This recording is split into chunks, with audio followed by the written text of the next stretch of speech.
오늘 함께 나눌 말씀은요, 데살로니가 전서 2장 1절에서 12절 말씀입니다.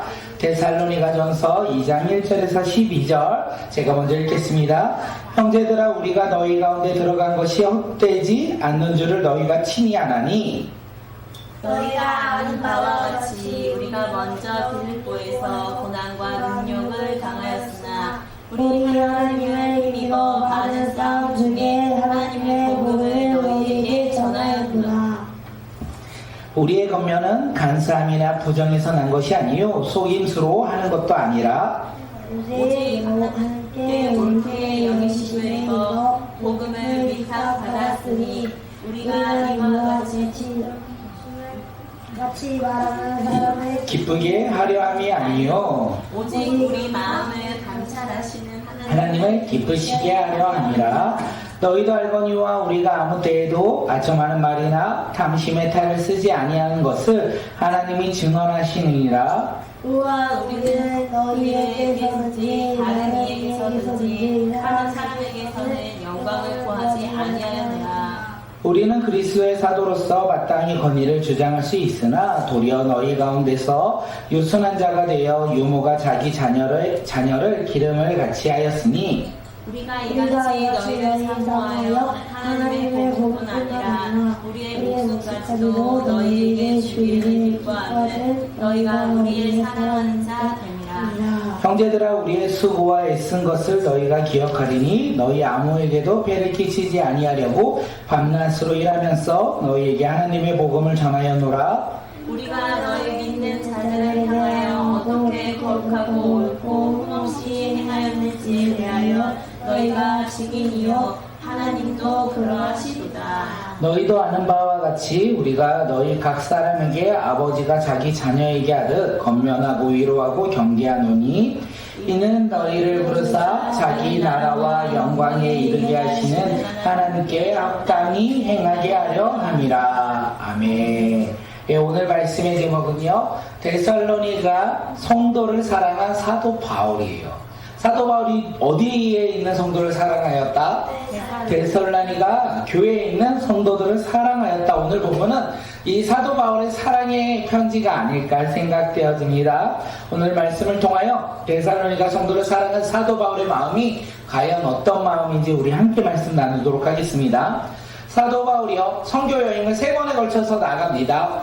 이 데살로니가에 사도 바울이 간 적은 언제냐면, 사도 바울이 2차 선교 여행 중에 이제 드로아에서 놀라운 환상을 봅니다. 사도행전 16장에서 사도 바울이 환상을 보는데, 마게도냐 한 사람이 마게도냐에서 건너와서 우리를 도우라, 이 환상을 보고 사도 바울이 이제는 세상 열방 가운데 나아가 마게도냐 유럽으로 나아가 이제 복음을 전하고자 합니다.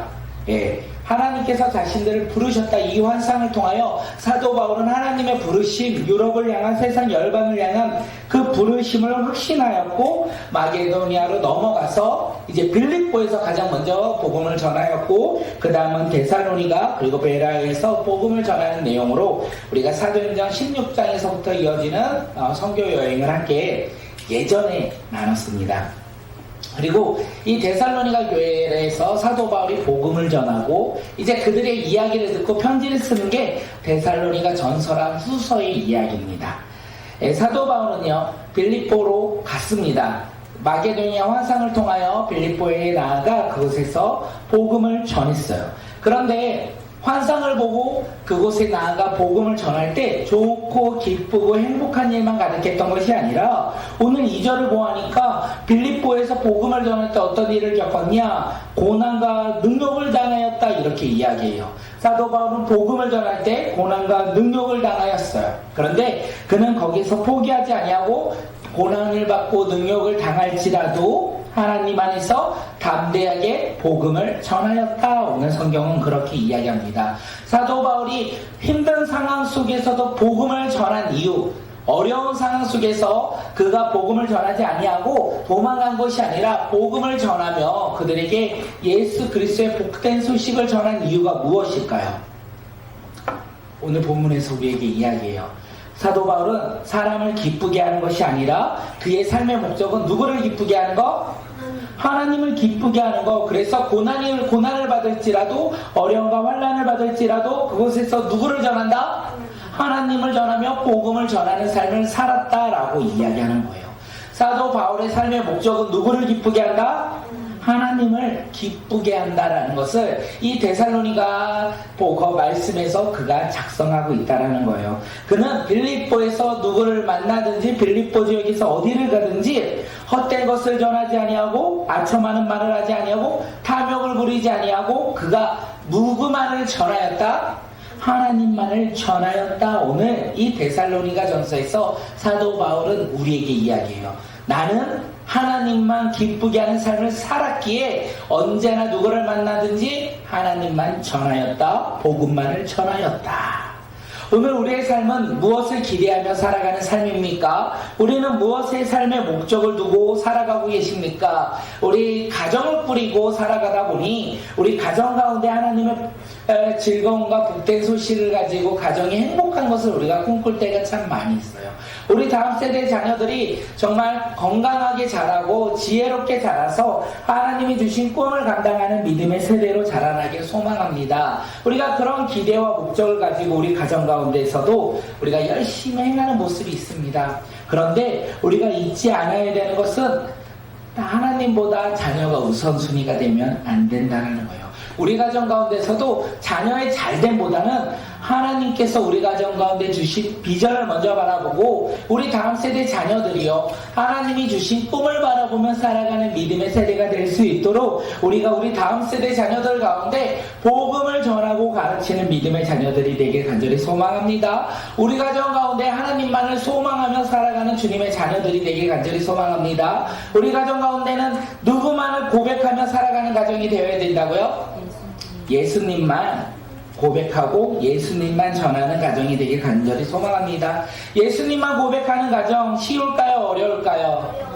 어려워요. 저희 가정은 아이들이 4명이나 있습니다. 그러다 보니 아이들이 서로 살아갈 때마다 힘들고 어려울 때가 많이 있어요. 다툼도 많이 있고 그리고 우리 아이들이 서로 이렇게 배려하지 못할 때도 참 많이 있는 것 같습니다. 그런 삶 속에서 우리가 바라볼 때 뭐라고 합니까? 야, 너 제대로 하지 못하냐? 야, 너 왜 그렇게 행동하냐? 이럴 때가 참 많은데 이 가정 가운데서도 우리가 좀 더 부모가 깨어있어 이 아이들 가운데 예수님의 사랑을 전하고 예수님의 말씀을 전할 때 비록 그 길이 힘들고 어려울지라도 우리가 그렇게 걸어갈 때 하나님께서 우리 가정 가운데 하나님의 놀라운 축복을 주시고 하나님의 놀라운 계획을 우리 가운데 분별할 수 있도록 허락하시지 않을까 생각되어집니다. 우리 교회도 마찬가지입니다. 우리 교회도 세상 사람들이 기뻐하는 교회가 아니라 하나님만을 기뻐하며 하나님만을 고백하며 예수 그리스도의 복음을 증거하며 살아가는 교회가 되길 간절히 소망합니다. 세상의 좋은 것들을 바라보며 나아가는 것이 아니라 하나님 나라 가운데 소망을 품고 나아가는 교회가 되길 간절히 소망합니다. 사도 바울이 그것을 이야기하고 있어요. 사도 바울은 나는 누구만을 전하였다? 하나님만을 전하였고 복음만을 전하였고 예수님만을 전하였다. 이렇게 이야기하고 있어요. 우리 8절 말씀 한번 읽어볼게요. 8절이요. 함께 읽겠습니다. 시작. 우리가 이같이 너희를 사모하여 하나님의 복음뿐 아니라 우리의 목숨까지도 너희에게 주기를 기뻐함은 너희가 우리의 사랑하는 자 됨이라. 사도 바울은 데살로니가 성도들을요 사랑한다라고 이야기했어요. 데살로니가 성도들을 사랑하여 그들에게 복음을 전하였고 그것뿐만 아니라 자신들의 목숨을 아까워하지 않았다. 데살로니가 성도들을 향하여 자신들의 목숨을 내어주는 것 또한 아깝지 않았다. 이렇게 이야기하고 있어요. 사도 바울이요 데살로니가 성도들을 사랑하여 그들을 위해 수고하였고 고생하였고 그들에게 폐를 끼치지 않으려고 밤낮으로 일하며 그들에게 하나님의 복음을 전하였다. 오늘 본문은 그렇게 이야기합니다. 그리고 아버지가 자기 자녀를 사랑하듯이 사도 바울 자신도 데살로니가 성도들을 한 사람 한 사람 품고 아버지의 마음을 가지고 그들에게 권면하고 위로하고 또한 그들과 함께 했다는 것을 이야기합니다. 그 모습이 왜 그랬냐? 데살로니가 성도들이요 하나님께 합당한 모습으로 살아갈 수 있도록 그들이 하나님을 향한 모습, 합당한 모습으로 변화될 수 있도록 그들을 품고 사랑하였다. 이렇게 이야기하고 있어요. 사도 바울은 데살로니가 성도들을 사랑하여 그들에게 하나님만을 전하였어요. 그의 삶의 목적이 하나님만 전하는 그 삶의 목적이었기에 데살로니가 성도들에게 누구를 전하였다? 하나님을 전하였고 데살로니가 성도들을 사랑하여 그들에게 자기의 목숨까지 주기를 기뻐하였다. 자신의 모든 것을 아낌없이 주는 사람이 되었다. 데살로니가 성도 한 사람 한 사람을 품고 기도하며 그들이 하나님 나라 가운데 합당한 믿음의 자녀가 될 수 있도록 양육하고 기도하고 그들을 섬겼다라고 이야기하는 거예요. 오늘 우리 모두 그런 마음이 있길 간절히 소망합니다. 데살로니가 성도들을 향한 사도 바울의 마음이 오늘 이 시간 우리 모두가 되길 간절히 소망합니다. 저도 오늘 말씀을 보아하니까 꿈꾸는 성도들을 사랑한 목사, 꿈꾸는 교회를 사랑한 김홍영이 되었으면 좋겠어요. 하나님을 기쁘게 해드리는 방법, 그리고 하나님께서 허락하신 이 자리에서 우리가 성도를 바라보며 서로를 바라보며 어떻게 해요? 품고 기도하며 성장할 수 있도록 우리가 더욱더 복음을 전하고 가르치는 사람이 되길 소망합니다. 그것이 바로 저의 삶이 되길 소망하고 우리의 삶이 되길 소망합니다. 그러기 위해서 먼저 사랑해야 되지 않을까 생각합니다. 하나님을 기쁘게 하는 삶, 그 삶을 살아갈 때 공동체 안에서 우리는 서로 사랑하여 어떻게 해요? 서로를 품고 기도하며 그리고 믿음이 자라날 수 있도록 서로 위로하고 격려하는 사이가 되길 간절히 소망합니다. 세상과 다르게 우리가 아픔이 있을지라도 힘듦이 있을지라도 서로가 위로하는 믿음의 공동체가 되길 간절히 소망합니다. 많은 사람들이 교회에 오면 완전한 것을 기대합니다. 교회는 가면 세상보다 더욱더 아름다운 모습으로 사랑할 것이고 위로할 것이고 격려할 거라고 생각해요. 그런데 교회에 모인 성도들은요, 죄인 중에 죄인들이 자신들의 죄를 깨닫고 예수 그리스도를 믿음으로 말미암아 주님 앞에 나온 사람들이 모였어요. 그래서 서로가 살아갈 때 어떻게 해요? 서로 아픔을 주고 그리고 어떨 때는 힘듦을 주고 어떨 때는 고난 가운데 놓일 때도 참 많이 있지 않을까 생각합니다. 그때마다 우리가 어떻게 해야 됩니까? 데살로니가를 사랑한 사도 바울처럼 우리가 꿈꾸는 교회 성도들을 사랑하는 사람이 되어 그들을 품고 기도하고 또한 함께 복음을 전하며 함께 복음 가운데 서로를 위로하는 믿음의 공동체가 우리 꿈꾸는 교회가 되길 간절히 소망하고 우리 모두가 되길 간절히 소망합니다. 사도 바울은 오늘 누구를 사랑했다고요? 데살로니가 성도들을 사랑했다. 오늘 우리는 누구를 사랑해야 된다고요? 꿈꾸는 교회 공동체. 꿈꾸는 교회 공동체를 사랑해야 됩니다. 우리 꿈꾸 친구들은 누구를 사랑해야 된다고요? 우리 가운데 허락한 하나님을 사랑하기에 우리와 함께 예배드리는 친구들을 사랑하는 믿음의 자녀들이 되길 간절히 소망합니다. 우리 이 시간 함께 기도할 텐데 하나님 사랑하는 자들이 되길 소망합니다. 우리의 삶의 목적이 하나님을 기쁘게 하는 삶이 되어 이제는 나 혼자 기뻐하는 것이 아니라 성도를 바라보고 위로하며 우리가 서로를 사랑하는 믿음의 공동체가 되게 해달라고 우리 이 시간 함께 기도하며 나갑니다.